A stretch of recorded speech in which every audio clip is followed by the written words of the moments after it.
എന്തിനാ നീ അന്നെന്നെ തള്ളിപ്പറഞ്ഞത്?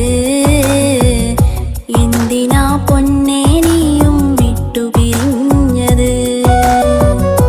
അകലുവാനുള്ള കാരണമൊന്ന് പറയണം, അറിയുവാനുള്ള വെമ്പൽ കൊണ്ടെന്നോർക്കേണം.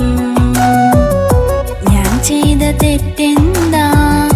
പ്രണയിച്ചതാണെന്നോ അതിനുള്ള പ്രതിഫലം